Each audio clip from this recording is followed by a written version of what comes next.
kupitia Habaswein, Lahborol, Lehele, Wajir Town, Soko Mjinga, Griftu Stage, Mnyalo Road, ADC na kumalizia Horehei.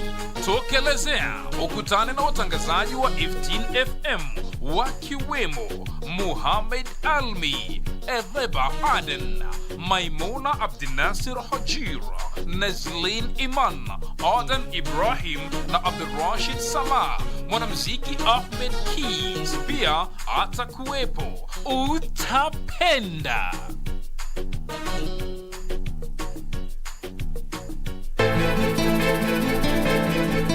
Unajua mimi stories za nusu sizipendi. Najua. Nani alioita hapa? Haya ndio mambo ya kipuzi ambayo alikuwa. That's a dodgy answer. I think you're lying.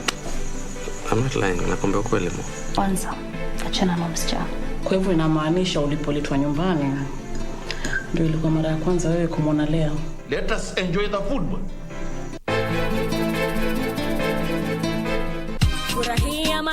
Boresha maisha na bima. Kifo ni lazima, japo haitabiriki. Pata bima ya matanga ili kuepuka wasiwasi wa michango isiyo na maana unapompoteza mpendwa wako. Bima hii husimamia gharama zinazohusiana na matanga. Pata bima ili kuhakikisha yote yatakuwa sawa.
Assalamu alaikum mpenzi mtazamaji popote pale ulipo, ni matumaini yetu kwamba umeshinda vyema na ni furaha iliyoje kuungana nawe tena kwenye taarifa hizi za Darubini ya Channel 1.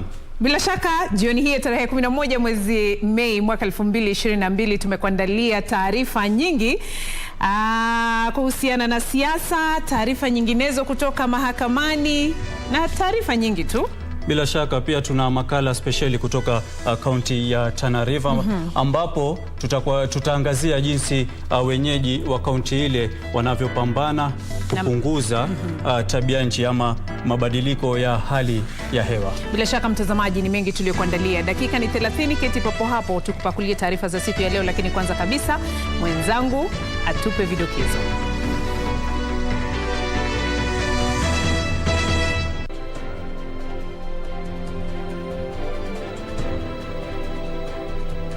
Mwaniaji urais wa Azimio la Umoja wa Kenya Alliance Raila Odinga ahidi kuangamiza umaskini na kubuni ajira kwa vijana iwapo atachaguliwa kuwa rais. Naibu Rais William Ruto asema ununuzi wa silaha kwa vikosi vya usalama unafaa kuwa wazi ili kuepusha ufisadi.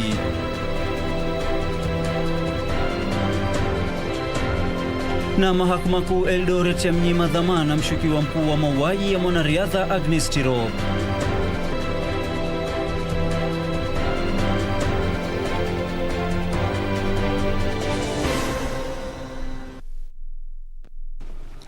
Na mtazamaji, karibu na tunakuomba uandamane nasi hadi tamati. Mimi naitwa Ahmed Juma, Bhalo mwenzetu lugha ishara ni Lensa Odingo. Karibu, mimi naitwa Beatrice Gatonye. Naibu Rais William Ruto amesema kuwa ununuzi wa silaha kwa vikosi vya usalama haufai kukumbwa na usiri, hali ambayo hubuni njia ya kutekeleza ufisadi. Naibu Rais aliyesema hayo kwenye mkutano ulioandaliwa na muungano Alisema hayo kwenye mkutano ulioandaliwa na muungano wa makanisa ya kiinjilisti nchini, akisema kuwa iwapo atachaguliwa kuwa rais, utawala wake utaweka huru afisa ya Inspekta Jenerali wa polisi ili awajibike. Muungano wa makanisa ya kiinjilisti nchini ulikutana na naibu rais William Ruto katika msururu wa mikutano ambapo pia utakutana na wawaniaji urais ili wabaini ajenda zao kwa nchi hii na kanisa. Ruto alionya kwamba ununuzi wa silaha zinazotumiwa na vikosi vya usalama haufai kufanywa kwa njia ya siri, kwani hali hiyo hubuni nafasi ya kutekeleza ufisadi. Why is buying a gun by the government? Why is it in mystery? Why is it in some dark room? Why? The guns are being carried all over in the streets by policemen. So what is the big deal? Today, they are classified as security purchases. So a gun that is supposed to be sold for 20,000 is bought at 60,000. Why?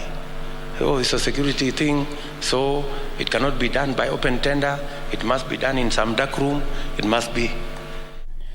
Ruto aliahidi kufadhili afisi ya Inspekta Jenerali iwapo atachaguliwa kuwa rais, ili kuhakikisha iko huru kikamilifu, ili anayeshikilia wadhifa huo awajibike kikamilifu. The Constitution says the IG is an independent office.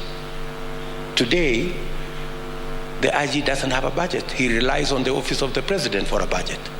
Naibu rais alitoa wito kwa kanisa kumuunga mkono kwa kudhihirisha ujasiri, kwani amekuwa akipinga masuala ambayo anahisi hayafai. And in a democracy,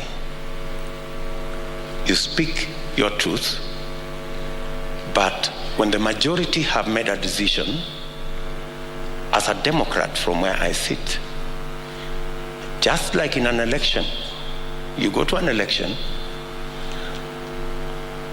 of course with the intention of winning, but sometimes you don't win. Na kuhusu kusuluhisha mzozo wa kielimu katika eneo la kaskazini mashariki ya nchi, naibu rais aliahidi kuwawezesha wakazi kusomea kozi za ualimu katika taasisi za elimu ya juu ili kuongeza idadi ya walimu watokao kwenye sehemu hizo. Very few teachers, very few people in northern Kenya go for training as teachers. And the question I ask them, why do you make the teaching of your children the business of other people? Ruto pia aliahidi kuwapa chakula cha mchana bila malipo wanafunzi wote wa shule za msingi iwapo atachaguliwa kuwa rais. John Jacob Kuria, Darubini. Tukichana na taarifa yake John Jacob Kuria, tuendelee na taarifa nyingine ambapo naibu rais William Ruto amewasilisha pingamizi dhidi ya rufaa iliyowasilishwa na shujaa mmoja wa Maumau kutafuta kuondolewa kwake kwenye wadhifa huo. Ruto alipuuzilia mbali rufaa hiyo akisema kuwa inakiuka vifungu nambari 150, 144 na 145 vya katiba. Shujaa huyo wa Maumau Michael Kirungia alikuwa amewasilisha kesi hiyo katikati ya mwezi Machi mwaka huu kutafuta kuondolewa kwa naibu rais wadhifani kwa kukosa kutekeleza majukumu yake kuambatana na katiba. Kirungia pia alimshtumu naibu rais kwa kutumia fedha za umma kutekeleza shughuli zake na kuandaa mikutano ya UDA kote nchini. Hata hivyo, alipojibu, naibu rais kupitia kwa wakili wake Elias Mutuma anaitaka mahakama itupilie mbali kesi hiyo. Kwenye taarifa ya kupinga kesi hiyo, naibu rais anasema kuwa mahakama hiyo haina mamlaka ya kuamua kesi hiyo. Ruto pia anasema kuwa Michael Kirungia anatafuta kuondolewa kwake wadhifani katika hali ambayo inakiuka vifungu nambari 150, 144 na 145 vya katiba. Kesi hiyo sasa itasikizwa tarehe 19 mwezi huu. Sarafina Robi, Darubini. Na kwingineko, mahakama kuu mjini Eldoret imekataa kumpa dhamana mshukiwa mkuu wa mauaji ya mwanariadha wa masafa marefu Agnes Tirop. Jaji Ruben Nyakundi amesema mienendo ya Ibrahim Rotich wakati wa kisa hicho ndiyo ulimfanya kutomwachilia mshukiwa huyo kwa dhamana. Ibrahim Rotich mbele ya jaji wa mahakama kuu Ruben Nyakundi. Rotich alikana mashtaka ya kumuua mwanariadha wa Olimpiki Agnes Tirop mnamo tarehe 12 mwezi Oktoba mwaka jana kwenye mtaa mmoja mjini Iten. Given the gravity of the offense, given your personal circumstances, given the knowledge you might have for those witnesses who are the key witnesses in this matter, whether you will stay still and say, I shall submit to the law until it is done. Ombi lake la kutaka kuachiliwa kwa dhamana lilikataliwa na mahakama hiyo kutokana na mwenendo wake. Mahakama hiyo pia imesema Ibrahim Rotich hana makazi yanayofahamika. Jaji Ruben Nyakundi amesema pia ametoa uamuzi huo kwa kutiilia maanani usalama wa mshukiwa huyo. Tirop alipatikana akiwa ameuawa tarehe 13 mwezi Oktoba nyumbani kwake mjini Iten ambako alikuwa akiishi na Rotich. Ruling ya leo nimeridhika vile judge alifanya kwa niaba ya familia. Tumesema asante na tunadhani haki itatendeka. Kesi hiyo itatajwa tarehe 22 mwezi Juni mwaka huu. Kwingineko, mahakama kuu imemwagiza mwanasheria mkuu kutoa jibu lake kuhusiana na kesi iliyowasilishwa na hazina ya Mau Mau Original inayotaka kuzuiwa kwa serikali kuingilia mazungumzo kuhusu kulipwa fidia kwa wapiganaji wa zamani wa Mau Mau na serikali ya Uingereza katika muda wa siku 21.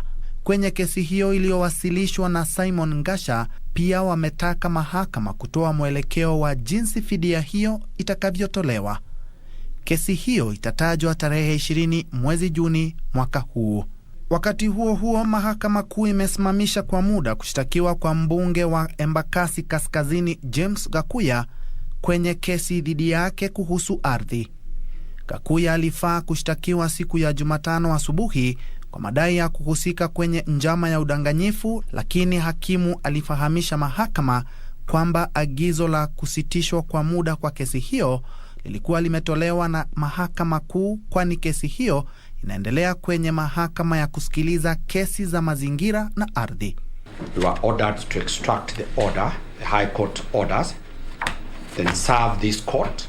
That, Your Honor, is the reason as to why the first accused person is not here. Kesi hiyo itatajwa tarehe 12 mwezi Mei. Bentro Njue, Darubini. Taarifa yake Ben ndiyo inatukamilishia awamu ya kwanza ya taarifa hizi za Darubini ya Channel 1. Kwa sasa tuelekee kwenye mapumziko, tukirejea ni taarifa zaidi, usiende mbali.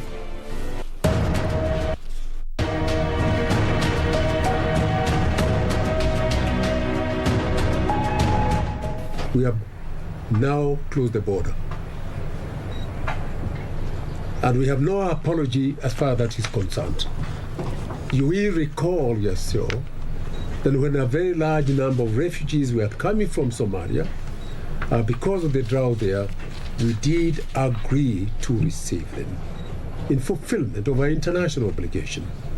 We did, of course, warn the international community that while Kenya was willing to take these people, there were inherent risks over the fact that not everybody crossing from Somalia coming as a refugee is a bona fide refugee.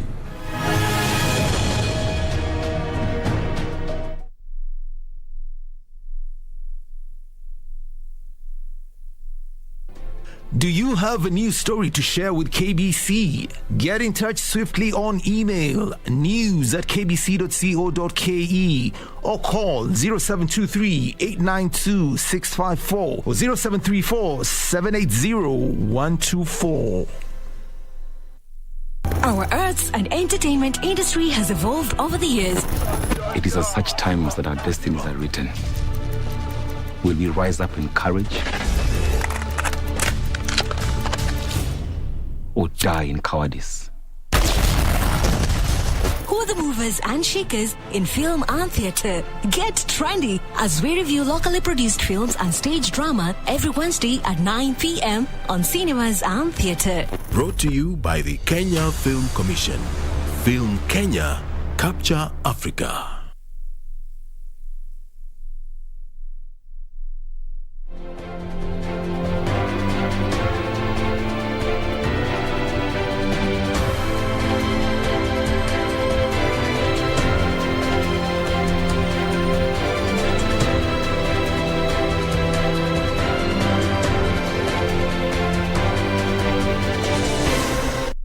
Karibu tena mtazamaji kwenye taarifa hizi za Darubini ya Channel 1. Mwaniaji urais wa Azimio la Umoja One Kenya, Raila Odinga ameahidi kuangamiza umaskini na kubuni nafasi za ajira kwa vijana iwapo atachaguliwa kuwa rais kwenye uchaguzi mkuu wa Agosti 9.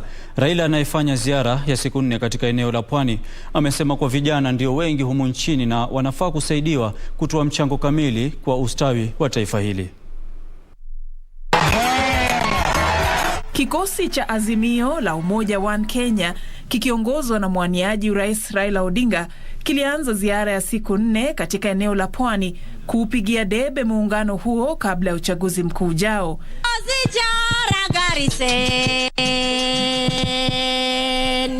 Miongoni mwa ahadi ambazo Raila alitoa kwa wakazi wa kaunti ya Tana River ni kushughulikia janga la mafuriko ya mara kwa mara na pia kuangamiza umaskini. Tunataka kufanya mambo ya irrigation hapa Tana River.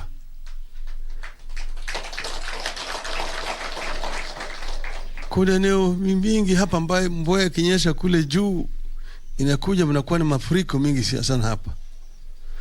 Tunajenga bwawa hapo. Kazile mbio maji inakuja tunavuna. Manake maji inakuja hapa namna hii inaingia kwa mto inaenda baharini. Lakini bahari haina haja na maji. Bahari iko na maji ya kutosha. Raila pia aliahidi kwamba iwapo atachaguliwa kuwa rais, atahakikisha kuwa vijana wa eneo la Pwani wananufaika kutokana na nafasi za ajira katika sekta ya uchumi wa rasilimali za majini. Tunaomba inshallah Mungu akukujalia ukipata hii hatamu utambue vijana wa Tana River hawana ajira na ajira iko chini. Your Excellency, kuna kazi port ya Lamu, tuko majirani na hii port ya Lamu, lakini hawa vijana hawapati ajira hii port ya Lamu. Tunajua sera kamili vile tunataka kufanya. Hii Tana River iko na rasilimali mingi zaidi. Hapa mko na mali iko mifugo mingi zaidi ambayo tunapeleka mahali tunawesha zinakuwa kubwa alafu tunapeleka kwa bahari kwa kule bandari ya Lamu na kwenda kupeleka kule Arabuni, tunapata pesa mingi zaidi. Wakati huo jopo la uteuzi wa mgombea mwenza wa muungano wa Azimio la Umoja One Kenya liliahirisha hadi kesho ripoti yake kuhusu wagombea watatu waliopendekezwa kwa wadhifa huo. Kamati hiyo ilisema iliamua kufanya hivyo kwani mwaniaji urais wa muungano huo Raila Odinga hakuwepo jijini Nairobi. Jopo hilo linatarajiwa kuwasilisha majina ya wagombea hao watatu waliopendekezwa kwa mwaniaji urais wa muungano wa Azimio na Rais Uhuru Kenyatta ambao watafanya uamuzi wa mwisho. Nikiripotia Darubini, naitwa Safin Achieng Ouma. Tukisonga mbele mtazamaji, tuangazie masuala ya janga la COVID-19. Kenya imenakili visa 18 vipya vya maambukizi ya ugonjwa huo baada ya sampuli 2990 kupimwa katika muda wa saa 24 zilizopita. Kiwango cha maambukizi kwa sasa ni 0.6. Wizara ya Afya imesema kuwa wagonjwa 13 wamepona kutokana na ugonjwa huo. Hakuna kifo kipya kilichoripotiwa katika muda wa saa 24 zilizopita na idadi jumla ya vifo inasalia kuwa 5649. Zaidi ya dozi milioni 17 za chanjo zimetolewa kote nchini. Takwimu kutoka chuo kikuu cha Johns Hopkins zinadokeza kuwa zaidi ya watu milioni 500 wamethibitishwa kuambukizwa ugonjwa wa COVID-19 ambapo zaidi ya watu milioni 6.3 wameripotiwa kufariki kote duniani.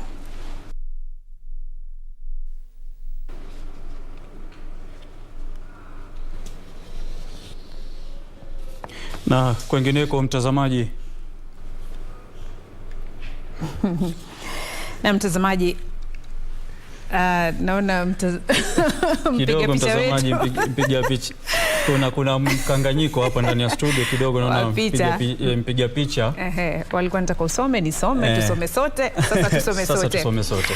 Baraza la maaskofu wa kanisa Katoliki limeahidi kurejesha mchango wa kanisa katika masuala ya kitaifa, hususan wakati huu taifa hili linapoelekea katika uchaguzi mkuu. Akizungumza wakati wa mkutano kati ya baraza hilo na chama cha Wahariri jijini Nairobi, askofu mkuu wa kanisa Katoliki Anthony Muheria amesema kanisa halitasalia kimya bali litachangia katika kutoa mwongozo kuhusu masuala ya kitaifa.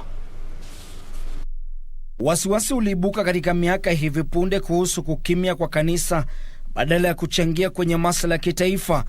Lakini huku taifa hili likielekea kwenye uchaguzi mkuu wa tarehe 9 mwezi Agosti, baadhi ya viongozi wa kanisa wameahidi kuchangia katika ajenda ya kitaifa. The church must raise its head and voice to speak the truth so that we don't go down the drain. We want to remain the moral compass of the country to political leaders and to citizens. We want peaceful elections, peaceful Kenya, harmony. Baraza la maaskofu wa kanisa Katoliki likiongozwa na askofu mkuu Anthony Muheria limesema jukumu linalotekelezwa na viongozi wa kidini katika kuhakikisha kuna uwiano nchini pamoja na kukabiliana na ghasia za kisiasa alipaswi kupuuzwa. Kenyan politician today needs and is crying to be liberated from himself or herself because he is caught up in the prison of untruth even when he is seeking leadership. Wakati wa mkutano kati ya baraza hilo na chama cha wahariri nchini, viongozi wa kidini wametakiwa kuwahamasisha wananchi. Civic education to the head that speaks about ideas and that speaks about why I have to vote and explains that even if I don't have a preferred candidate, I still have to vote because I must, in my voting, I vote out the worst case scenario. Kwenye mkutano huo, vyombo vya habari vimetakiwa kushirikiana na kanisa katika kueneza habari za ukweli. A big majority of our people don't have ways of distinguishing that which is factual and that which is not.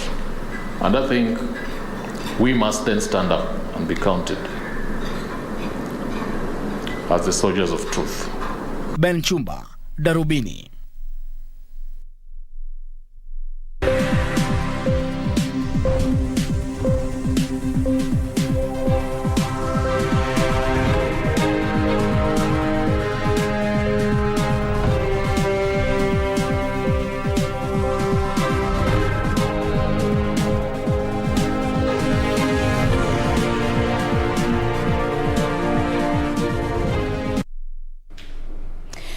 Na mtazamaji, tuangazie sasa za biashara. Mwenzangu Ahmed Juma Bhalo amesonga upande ule mwingine kukuandalia zile za spoti, na kisha hapo baadaye tutakuwa tukijifunza mawili matatu kwenye lugha ishara. Taasisi kadhaa zinafanyia majaribio utumizi wa videge visivyokuwa na rubani, yaani drones, kusambaza dawa na chanjo ili kuokoa maisha na kutoa huduma kwa wakati unaofaa katika sehemu zisizofikiwa kwa urahisi. Katibu katika Wizara ya Teknolojia ya Mawasiliano ICT, Dr. Jerome Ochieng, amesema videge hivyo vinaweza kutoa suluhisho la haraka katika kuimarisha utoaji huduma, uzalishaji na kudhibiti athari za mabadiliko ya hali ya hewa. Tazama. Kenya inanuia kutumia teknolojia ibuka kama vile vijidege visivyokuwa na rubani, yani drones, kushughulikia mahitaji ya dharura, kubuni ajira na kuimarisha maisha ya watu. Matumizi ya vijidege hivyo kwa manufaa ya kibiashara yameongezeka zaidi, hususan katika sekta ya utayarishaji filamu, udikizi, shughuli za upimaji, michezo na ukusanyaji habari. Ingawa halmashauri ya uchukuzi wa angani imekuwa ikiidhinisha utumizi wa vijidege visivyokuwa na rubani, swala la usalama na usiri lingali changamoto, hususan miongoni mwa vitengo vya usalama. We put in place the necessary legal frameworks that will support the continuous and even the advancement of drone technology in Kenya, so that even if you're talking about drone in the health sector, drone in agriculture, and drone in any other sector, in industry and even in transport, then it is being done within the law. Wakati huo sekta ya kibinafsi imeitaka serikali kuangazia upya viwango vya ushuru kila baada ya kipindi cha miaka miwili baada ya kila mwaka kwa minajili ya mipangilio bora. Wadau hao wa sekta ya kibinafsi wanasema kuwa uwekezaji viwango vya ushuru kila mwaka unaathiri shughuli za kibiashara na taratibu za kuweka bei za bidhaa. this issue of increasing the base excise duty rates on a year-on-year basis, and then also having inflationary adjustments, is putting a lot of pressure to the businesses that operate these companies. They don't know how to do pricing in a more organized manner. It is something that they have to spend a lot of effort, or not knowing whether the increment will be 10% in this particular year or 20% or even more. Hatimaye, maandalizi ya kongamano la majiji barani Afrika ambalo litaandaliwa jijini Kisumu wiki ijayo limefanyika kileleni, huku usalama ukiimarishwa kabla ya kongamano hilo. Mrakibu wa eneo la Nyanza Magumu Tindika amesema kila kitu kishwari kwa mapokezi ya wajumbe kwenye kongamano hilo. And we want to assure the delegates that their security is guaranteed on a 24-hour basis, and we are going to give contacts of the various officers who will be responsible for certain areas, and that one will come alongside with the operation order.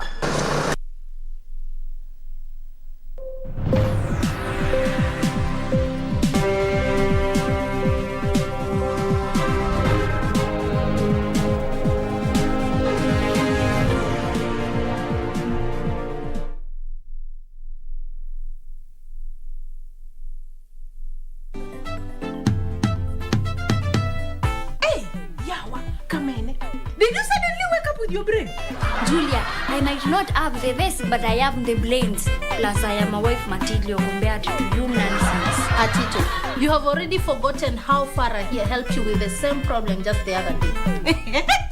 Ati, he said thank you.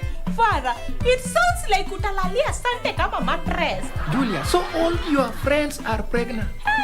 Chakula baridi, that is ultimate revenge. Speaking of cold foods,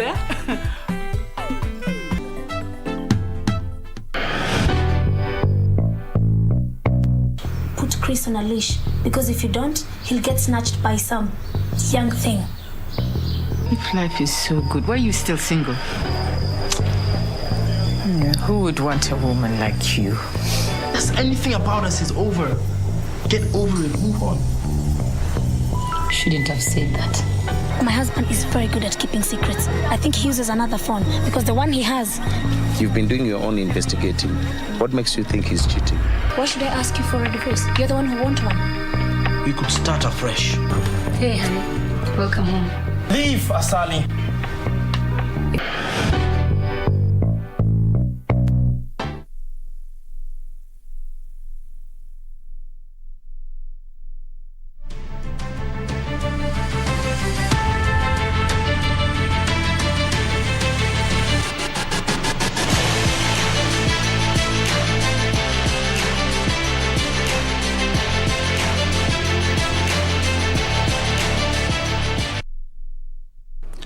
Shabiki wa michezo, sasa ni zamu yako. Karibu ni kujuze yanayoendelea katika spoti. Na Sharon Jeptarus Bitok aliongezea Kenya nishani ya fedha kwenye michezo inayoendelea ya Deaflympics nchini Brazil alipomaliza katika nafasi ya pili kwenye mbio za mita 1500 kwa upande wa wanawake. Anastasia Sidorenko wa Ukraine alishinda dhahabu kwenye mbio hizo. Sharon Bitok alimaliza katika nafasi ya pili kwenye fainali ya mbio za mita 1500 na kuiongezea Kenya nishani ya fedha. Mwanariadha huyo mwenye umri wa miaka 24 alishindana na Anastasia Sidorenko wa Ukraine, lakini akamaliza wa pili kwa muda wa dakika 4 sekunde 49.98. Sidorenko alitoa nishani ya dhahabu kwa muda wa dakika 4 sekunde 49.31. Naye Mio Okada wa Japan akashinda shaba kwa muda wa dakika 4 sekunde 52.78. Mwaka jana Jeptarus alishiriki mbio za mita 1500 na mita 800 katika mashindano ya dunia ya wanariadha hao wenye ulemavu wa kusikia nchini Poland na kumaliza katika nafasi za 4 na 6 mtawalia. Okay, so I was trying to encourage her. We had planned to encourage one another, but during the competition I saw that I wasn't feeling very well and I felt that I needed to go faster. Because in Poland we tried the same thing and I became 4th. So I thought this time round I need to try and think about myself. Yeah. Mkenya mwingine Alice Atieno alimaliza katika nafasi ya 4 kwenye shindano la kurusha mkuki, naye Anzazi Chaka akamaliza wa 6 kwenye shindano la kuruka umbali. We are really very happy and we thank God for everything, and especially today because there was change in weather. It has rained. In the morning it was cool and it was not very bad, but this afternoon you see when our 1500 meters women was starting, it rained and it was a very big challenge. Timu ya Kenya mpira wa kikapu ilishindwa na Italia alama 79 kwa 34 kwenye robo finali nchini Brazil. Kwenye mechi za awali za makundi, Kenya ilishindwa alama 97 kwa 28 na Uturuki, alama 101 kwa 20 na Marekani, na alama 114 kwa 31 na Lithuania. Hata hivyo, timu hiyo ya taifa ilifuzu kwa robo finali kwa sababu ni timu 8 pekee zilizoshiriki kwenye mashindano hayo. We need to play more games, more pressure games, not just any games, but we need to play against teams that will give us pressure, will give us a run for our money anytime we have a game, and we'll be able to correct on that. Today we have had a match. We've played with Italy. I can say that we have had a problem to do with communication, especially the defense. When they were pressing us, you know, we really needed that spirit, but we did not communicate well. Kenya sasa itacheza mechi 2 zaidi za kuorodheshwa. Na kila la kheri kwa kikosi kinachotuwakilisha huko Brazil. Na waogeleaji 8 wameteuliwa kuwakilisha Kenya kwenye michezo ya mwaka huu ya Jumuiya ya Madola itakayoandaliwa kuanzia tarehe 28 mwezi Julai hadi tarehe 8 mwezi Agosti jijini Birmingham nchini Uingereza. Waogeleaji hao 8 waliteuliwa baada ya mashindano ya kitaifa ya masafa marefu yaliyoandaliwa katika kidimbwi cha uwanja wa Kasarani kuanzia tarehe 6 hadi 8 mwezi Mei. Waogeleaji hao 8, wanawake 4 wanaume, wanajumuisha Emily Muteti, Imara Bella Thorpe, Maria Brunlehna, Rebecca Kamau, Ridwan Muhammad, Maina Monyo, Swaleh Twalib na Tori Pragasa. Shirikisho la uogeleaji humu nchini lingependelea kuwatuma waogeleaji hao wote jijini Birmingham, lakini idadi yao huenda ikapunguzwa kulingana na nafasi ambazo Kenya itapatiwa kwenye michezo hiyo.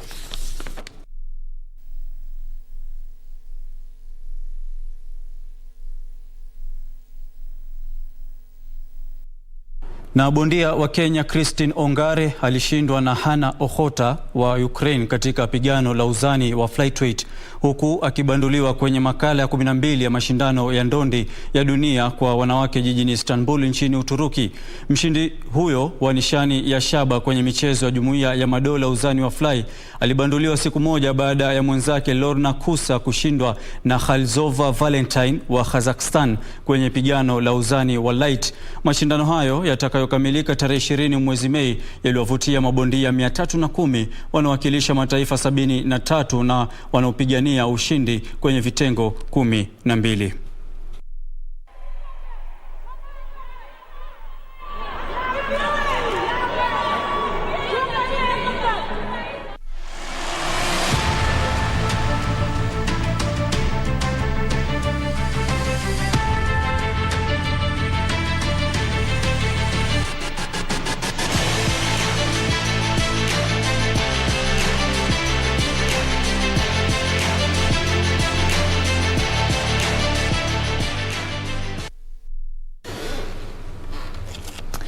Na mtazamaji, tuangazie taarifa nyingine hapa kabla ya kuondoka hapa studioni, ambapo Rais Uhuru Kenyatta leo alifungua rasmi kampuni ya Mars Intimates Kenya kutoka Sri Lanka ambayo hushona mavazi na ambayo imewaajiri zaidi ya Wakenya 3,000. Akizungumza mjini Athi River katika kaunti ya Machakos wakati wa uzinduzi wa kiwanda hicho kilicho kwenye mpango wa maeneo ya utayarishaji bidhaa za kuuzwa nje ya nchi, Rais Kenyatta alisema kuwa uwekezaji huo mkubwa ni dhihirisho la msingi thabiti uliowekwa kwa muongo mmoja chini ya uongozi ama nguzo za utengenezaji bidhaa katika ajenda 4 kuu za maendeleo za serikali ya Jubilee.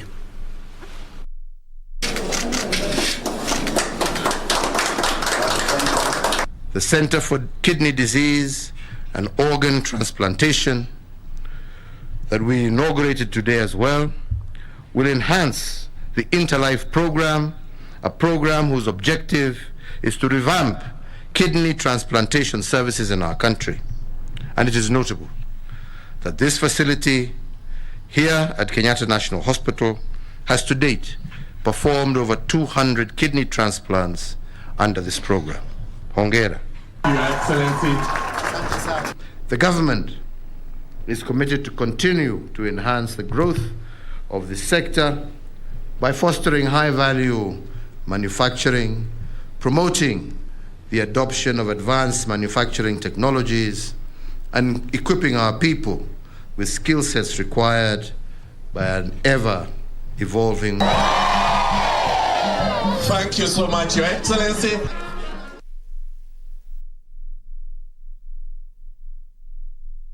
Na mtazamaji, athari za tabianchi zimeonekana. Naarifiwa kwamba taarifa hiyo hatutaweza kupeperusha hivi sasa, lakini kifupi ni kwamba ni taarifa inayozungumzia mabadiliko ya hali ya hewa. Lakini utaipata kwa kina mwendo wa saa 3, makala spesheli yanayojulikana kama flying drones yatakuwa yanakujia leo, kesho na kesho kutwa. Atakujuza jinsi wakazi wa kaunti ya Tana River wanavyokabiliana na mabadiliko ya hali ya hewa. Bila shaka mwanahabari wetu Ruth Wamboi atahakikisha kwamba umeweza kupokea makala hayo kwa njia murwa kabisa mwendo wa saa 3. Kama jinsi ambavyo alisema mwenzangu, naona muda nao umeenda, lakini tunaruhusiwa kuingia darasani kwa haraka. Tunaruhusiwa. Asante sana mwelekezi wetu kwa kutupa muda wa kuingia darasani. Hivi leo ningependa tujifunze maneno matatu: kula, kunywa na umma. Unajua kuna kula. Alafu unafaa kufunga mdomo kufanya hivyo. Kula. Alafu ukitaka kuuma ka tunda hivi, to bite. Wengine wanasema kumenya. Kumenya. Ukitaka kumenya. Alafu ukitaka kunywa, ukitaka kumwambia mtu kunywa. Kunywa. Asante sana. Asante. Kufikia hapo mtazamaji, hatuna la ziada na ndio tunatamatisha taarifa hizi za Darubini ya Channel 1. Mimi naitwa Ahmed Juma Bhalo, Mungu akiridhia inshallah kesho pia ni siku. Assalamu alaikum. Nami naitwa Beatrice Gatonye. Asante sana kwa muda wako. Tukutane kesho majaliwa. Mwenzetu wa ishara amekuwa Lensa Odingo. Usiku mwema.